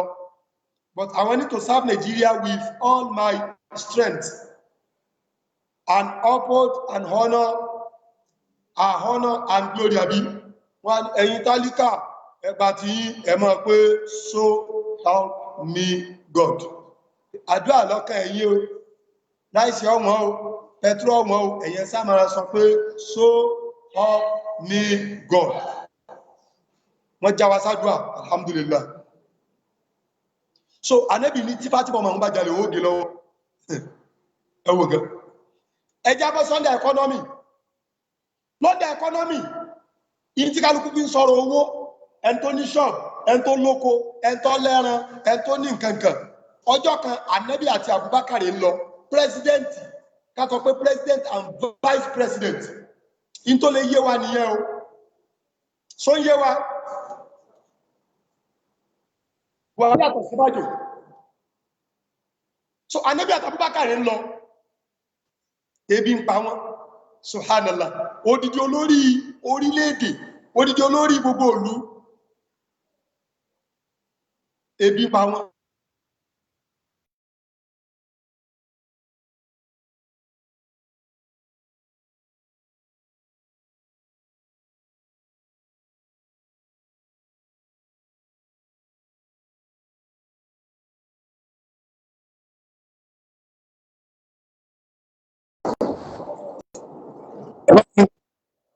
ẹ̀sọ̀rọ̀ àmìsẹ́ ìgbọ́ wọn tọ́yì so Ànábì àti Abubakar ń lọ ó di díẹ̀ tí ń darí gbogbo ayé àti bákejì ẹ̀ ebi wọn pa wọn sí ebi lè pa àwọn gọ́ọ̀nà tí a owó ń bẹ ní treasury o ní báyìí owó ń bẹ ní treasury owó ń bẹ lápò òlú o ó jẹ́ ń bẹ lọ́ndà lú o ebi wọn pa wọn wọ́n wá pàdé Abdullah bin Mas'ud ọmọ kékeré nígbà náà ó wá ń da ẹran ẹ̀jẹ̀ àgùntàn ewúrẹ́ Abubakar wa ní ya Gulam ìwọ ọmọ kékeré yìí ó ní naam alimin laban sáà lè rí wàrà ẹran fún mu ṣé àwọn ẹran tó ń dàjẹ́ yìí sáré tó ní wàrà sàbí wàrà làwọn máa ń mu Abdullah bin Mas'ud ní wàrà wà àwọn ẹran eléyìí ó ní wàrà eléyìí ní wàrà eléyìí ní wàrà Ànábì ní bá fún wàrà ká mú èmi àti igbákejì mi bá fún wàrà ká mú ó ní ana mu'tamanun wọ́n fún mi sọ ni èmi kọ́ mo ní ilé fún wàrà ń wàrà fún yín wọ́n sọ pé fún wàrà ìfún yan Islamic way of governing o president ní sọ̀rọ̀ fọ́mọ kékeré ta ló ní ìwọ́gbọ́n ta ló ló ń wàrà ta ló lẹ́ran ta ló ní ìlú ta ló ṣe kíníkà láà Ànábì ní ọ̀kárí antamutaman wọ́n fi sọ ẹni oníbẹ̀ẹ̀ni Ànábì ní òkè ṣé alẹ́rẹ́ran kékeré tí ò tiẹ̀ tí ì máa gùn tí ò lè níwàrà ọwá náwọ́ sí ẹran kékeré kan tó yẹ pé kò tí ì lè níwàrà kò tí ì lè síwàrà níbi ọyàn rẹ̀ Ànábì wá súnmọ́ ẹran kékeré yẹn pẹ̀lú ọwọ́ Ànábì tó ní àlùbáríkà ó wá fọ́ kan ọyàn ẹran yẹn báyìí ó wá wí ọkọ̀ Ọlọ́run sí lójú ẹsẹ̀ ẹran tí ò tí ì lè níwàrà ó dẹ̀ ní wàrà tó tóbi lẹ́ẹ̀kan náà. Ànábì wá fún wàrà yẹn pé sórí pé èmi ni mo produce wàrà eléyìí o. Olóyè mi náà lẹ́nu irú ẹran eléyìí ní wàrà kò tí ì lé ní wàrà. Bàtà Ànábì wá fún wàrà yẹn, Ànábì wá mu wàrà yẹn, ó fún Abubakar náà mu, inú wọn dùn. Ibn Mas'ud wá ní bàbá ẹ̀kọ́ mi ló kọ Ọlọ́run tẹ́ wí tẹ́ran tí ò lè ní wàrà tí ò tí ì lè ní wàrà láéláé tó fi wá ní wàrà. Ànábì ní antagulẹ̀ yìí mú mu'allamun, ọmọ dáadáa nìwọ, ọmọ tọ́lọ̀ ń gulẹ̀ ti kọ́ ní ẹ̀, ọmọ tí ó ṣoríire láyé nìwọ yìí. Ìwọ tí wọ́n lè fi nǹkan sọ́tọ̀ ọ̀jàgbá ẹni tó fi nǹkan sọ ẹ̀. Kèfèrí sì lẹ́ni tó fi ẹran yẹn sọ Abdullahi bin Mas'ud. Ànábì ò ṣe sọ pé ṣe báwa náà lọ lórí orílẹ̀-èdè ẹgbẹ́ síbí Islamic way of governing ẹjá fàdébí ilẹ̀ tó lè mọ́gírí ti fẹ́ tó ẹjá mú Umar nínú àwọn tó tún gọ́fàn tó lo Islamic way of governing. Umar radiyallahu anhu olórí orílẹ̀-èdè yóò wá dìde láàrin òru yóò àwọn kìrìkì agboolé àwọn ẹsẹ̀ kùkú àwọn bí àwọn tálíkà wà láti mọ kí ni aráàlú nídìí. Ó wá díjọ́ kan Umaru wá dé ibì kan ó wá rí táwọn ọmọ kéékèèké sùn lẹ̀ báyìí tí ìyá kan ń dáná. Umaru wá ní ìyá kílẹ̀ ń ṣe ń ta ọdẹ nìyá yẹn pé ìyá wa ní mọ̀ ń dọ́gbọ́n tan àwọn ọmọ ìkún wọn lè sùn ní àwọn ọmọ mi nì torí pé kò sí ń tá jẹ síbi ilẹ̀ ń dáná ìyá wa sí pé òkúta ló ń kẹ̀ kò sínú náà kò sí iṣu kò sí àgbàdo kò sí rẹsì kò sí gẹ́gẹ́ tí wọ́n jẹ òun kàn fi ń dọ́gbọ́n káwọn ọmọ yẹn lè sùn ní. Ìyá yẹn wá ń sọ fún Umaru pé ẹsì máa wo alólórí o alólórí o. Umaru wá ní ẹ pẹ̀lú màmá. Umaru wá lọ ó wá díjọ́ kejì Umaru wá lọ gbé ìrẹsì ẹ̀wà nítorí yé wa ní o àpò èlùbọ́ àpò gààrí Umaru wá di gbogbo ẹ̀. Àwọn èèyàn kẹ́mẹ̀ gbà lọ́rẹ̀ pírẹ́sidẹ́ǹtì bó lẹ́ ń gbé lórí rárá o èmi mọ dáràn o èmi ni ẹjẹ ń tán ọ̀ràn o. Àwọn olórí gidi inú Ìsìlámù gbà pé ìjò lórí ẹrù ọ̀ràn ni. Umaru gẹ́gẹ́ lọ wá gbé lọ fún ìyá ìfúnra rẹ̀ màmá ẹgbà gẹ́gẹ́ ní ìyàwó ní ọmọ ṣe ìyá yẹn ọ̀dà pírẹsidẹ́ǹtì mọ̀ ọmọ ṣe irú rẹ̀ gan ló yẹ kó jẹ́ olórí wa kìí ṣe Umaru ló yẹ kó jẹ́ olórí wa irú rẹ̀ gan ló yẹ kó jẹ́ olórí orílẹ̀-èdè yìí. Ẹ̀gbọ́n ìyá yẹn ṣe mùsùlùmí o. Umaru wá ní màmá èmi náà ni Umaru Umaru ní ẹ̀ẹ̀ṣẹ́ ẹ pè mí sákèsí bó ṣe yẹ kó lórí ọjẹ́ ni. Allahu Akbar. Àfáwà ṣáàdì wọ́n ti ń pè mọ́bí sẹ́mọ̀ pé àwọn òsìbẹ́ lọ́n ká jẹ́ àwọn wọ́n ti ń pè mọ́gíríbì àmọ́ àtẹ́ ọlọ́mọjà àtẹ́ Inshallah oníkọ́ mẹ́jọ ọlọ́run ní jẹ́ àtẹ́ a máa bá the total way of life political aspect of it a máa bá lọ aqulu qawli hadha astaghfirullah li wa lakum wa li sa'iril muslimina min kulli dhanbin subhana rabbika rabbil izzati amma yasifun wa salamun ala al mursalin walhamdulillahi rabbil alamin.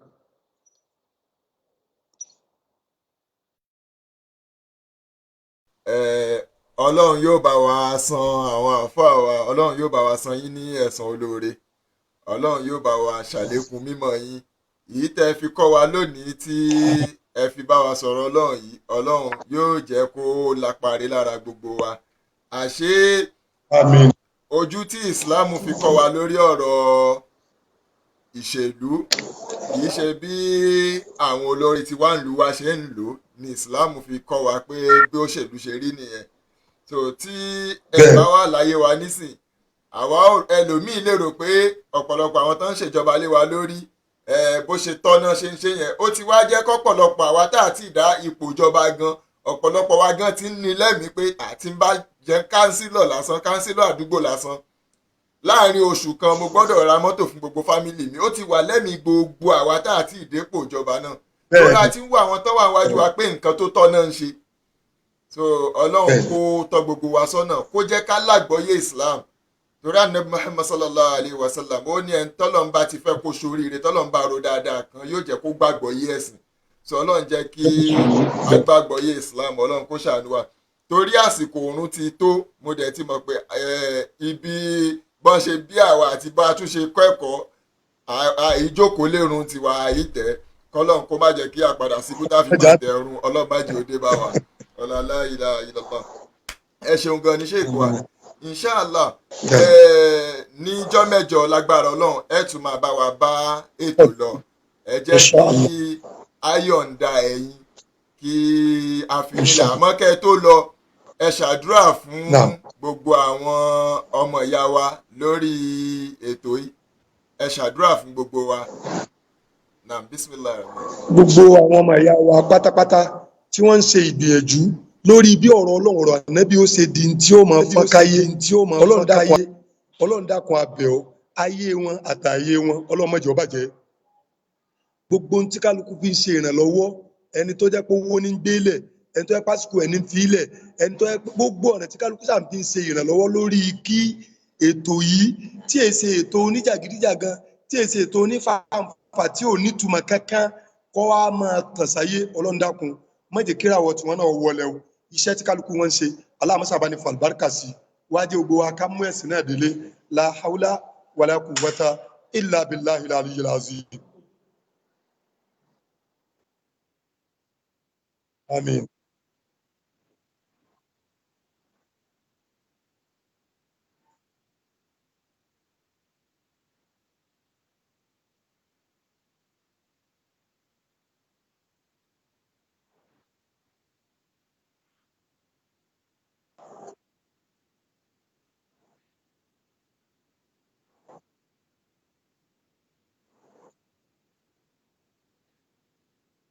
Àmín.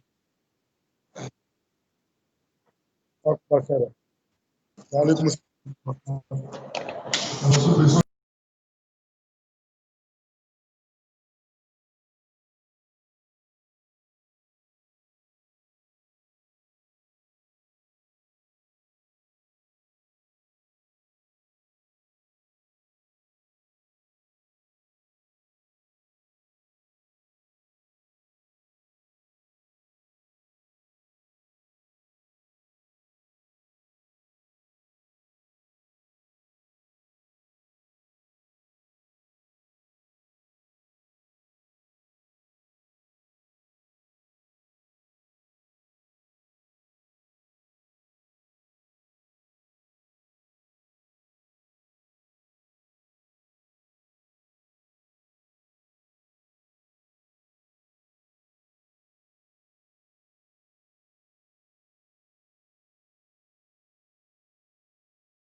ẹ má bínú mi ò tètè mọ̀ pé voice mi ò mọ̀ pé ó ti lọ so ọlọ́run yóò ṣe dáadáa fún àwọn sheik wa ọlọ́run yóò bá wa dúró tì wọ́n gbogbo ẹ̀yin ọmọ ìyá wa lórí ètò yìí ọlọ́run yóò ṣàánú gbogbo wa ọlọ́run yóò dúró tì wá ọlọ́run yóò ṣàlékún dáadáa fún wa ọlá la ilaha illallah muhammadu rasulullah sallallahu alayhi wa sallam ní aago mẹ́sàn-án lálẹ́ yìí láago mẹ́sàn-án torí 7 ti lù báyìí àmọ́ láago mẹ́sàn-án ẹ jẹ́ kí á pàdé àwọn dókítà wa dr Kozim Oyelakin wọ́n á wá bá wa sọ̀rọ̀ lórí ètò ìwòsàn ìlera wọ́n á wá bá wa sọ̀rọ̀ lórí ẹ̀ tọ́pìkì tí wọ́n dẹ̀ fẹ́ treat fún wa lálẹ́ tọ́pìkì tó dáa gan tó lágbára ni so gbogbo wa tá a bá rí i pé ọlọ́run fún wa láàyè àti dátà náà ẹ jẹ́ ká join àwọn sheik wa ní 9 o'clock láàrin 2 hours nísìn wọ́n á join wa ní online so wọ́n á wá sọ̀rọ̀ àwọn ọ̀rọ̀ ìlera fún wa wọ́n á ṣàlàyé àwọn nǹkan tí ò yé wa àbí tó lè máa farú àìsàn náà tí sheik bá dé inshallah wọ́n á ṣàlàyé ẹ̀ fún wa dáadáa ọlọ́run kí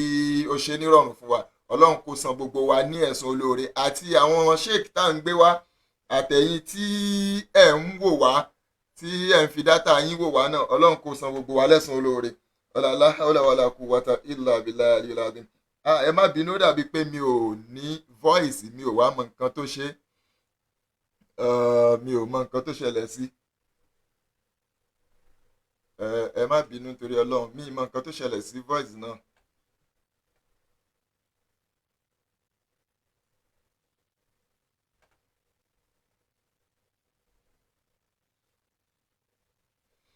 Inshallah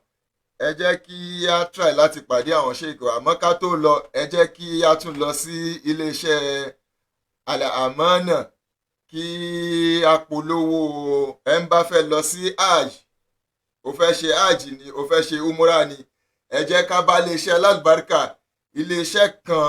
tó dáa tó jẹ́ pé gbogbo ìlànà Nabi Muhammad sallallahu alayhi wa sallam ó ní wọ́n fi ń kóyàn ṣe iṣẹ́ hajj tó ṣiṣẹ́ láṣẹ pé pérépéré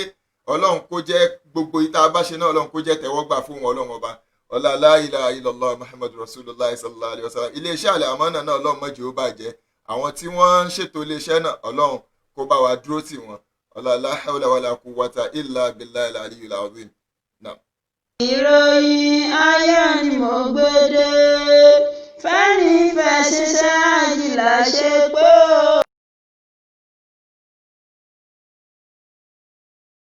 ìròyìn ayọ̀ ni mò ń wá ìròyìn ayọ̀ ni mo gbé dé fẹ́ni fẹ́ ṣiṣẹ́ àjìlá ṣe pé ó pẹ̀lú múra ẹ̀sùn mọ́ bí kẹwàá gbọ́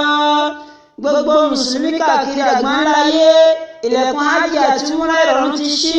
láti wá ṣe hajj àti múra onífọ̀kànbalẹ̀ ẹni tó mọ̀nà lẹ ká tẹ̀lé lásán pé gbogbo wa láti wá jẹ nínú àǹfààní tí ọ̀pọ̀lọpọ̀ ti ń gbádùn lábẹ́ iléeṣẹ́ Al-Amana Travels and Tours àwọn àǹfààní lóríṣiríṣi bíi ibùgbé ìrọ̀rùn tó súnmọ́ haram ní Mẹ́kà àti Mẹdínà oúnjẹ àjẹpọ́nni lálójoojúmọ́ ziyara ọ̀fẹ́ lóríṣiríṣi pẹ̀lú àwọn afọ́nímọ̀ ìtọ́jú tó péye fáwọn alájà àtàlájà ìtọ́wájú ọ̀gá nínú àwọn àǹfààní ni pé ẹ̀tún àǹfààní àti mọ̀ sanwó ájì díẹ̀díẹ̀ láti dé iléeṣẹ́ Al-Amana Travels and Tours a wà ní ìpínlẹ̀ Ọ̀yọ́ ní shop number 42 Agbowo shopping complex Agbowo UI Ìbàdàn telephone 09054645088 bákan náà la wà ní ìpínlẹ̀ Ògùn ní ọwọ́ mi tó lè Central Mosque Ìdí Àbá Abẹ́òkúta telephone 08035232318 00059571061 bákan náà la bẹ ní ìpínlẹ̀ Kwara ní number 4 Kọ́lábùkóyè street along Peace Hotel lẹ́yìn Uni Ìlọrin bus terminal Táǹkẹ̀ Ìlọrin telephone 08110817651 àtúwà ní North America ní orílẹ̀-èdè Canada ní number 26 Moore Road Winnipeg Manitoba Canada telephone +120494974 +23470208779 Al-Amana Travels and Tours ká sọ̀rọ̀ ká bá bẹ́ẹ̀ yẹn gan ni lógo wa.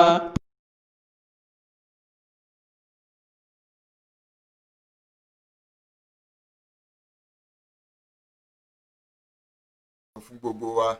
ọlọ́run yóò jẹ́ kí gbogbo wa ká lè lọ sí hajj náà àbí ká ṣe umura ọlọ́run yóò fún wa lágbára àwa tá à ń jẹ̀ràn pa fẹ́ lọ ṣe umura tọdún yìí ọlọ́run yóò ṣe bíbò àṣírí fún wa àwa tá à ń ronú pé a fẹ́ lọ sí Mẹ́kà lọ́dún tó ń bọ̀ ọlọ́run yóò ṣe bíbò àṣírí yóò ràn wá lọ́wọ́ yóò ṣe agbára fún wa yóò tún fún wa lálàáfíà tá a fi ṣe ọlá la ilaha illallah muhammadu rasulullah sallallahu alayhi wa sallam adúpẹ́ lọ́wọ́ gbogbo ẹ̀yin tí ẹ wà lórí ètò gbogbo ẹ̀yin olùtẹ́tí sọ̀rọ̀ ọlọ́run adúpẹ́ lọ́wọ́ gbogbo yín ọlọ́run yóò jẹ́ kí gbogbo akájọ jókòó gbẹ̀san dáadáa wájú ọlọ́run ọlọ́run ò ní jẹ́ kí ìta ń ṣe ọlọ́run ò ní jẹ́ kó jẹ́ ìbálẹ́jọ́ ọbú fún gbogbo wa ẹ̀san oore ẹ̀san dáadáa tọ́lọ́run máa ń ṣe fáwọn tán bá ń ṣe dáadáa ọlọ́run kó san gbogbo wa lẹ́san náà ọlá la hawla wala quwwata illa billahi aliyyil azim ẹjẹ́ a máa fi lè dágbére fúnra wa ẹjẹ́ a tún pàdé ní 9 o'clock inshallah rahman ẹjẹ́ a pàdé Dr. Kozim Oyelakin inshallah topic tí wọ́n fẹ́ fún wa tán fẹ́ treat fún wa lálẹ́ yìí lórí ọ̀rọ̀ ìlera tó jẹ́ pé ẹnìkan kò ní kábàámọ̀ pò ń gbọ́ ni ẹnìkan kò ní kábàámọ̀ pò ń wò ni torí àǹfààní tó pọ̀ ń bẹ́ẹ̀ ọlọ́run yóò ṣọ́ gbogbo wa jùgbà náà lọ subhana rabbika rabbil izzati amma yasifun wa salamun alal mursalina walhamdulillahi rabbil alamin sallu ala nabiyil karim sallallahu alayhi wa sallam. ندعو إلى ديننا الإسلام بالحكم نبين للورى القرآن تبيينا نبين للورى القرآن تبيينا نحيي حديث الرسول ثم سنته تحت رعاية نور الله تحسينا تحت رعاية نور الله تحسينا ندعو إلى ديننا الإسلام بالحكم نبين للورى القرآن تبيينا نبين للورى القرآن تبيينا نحيي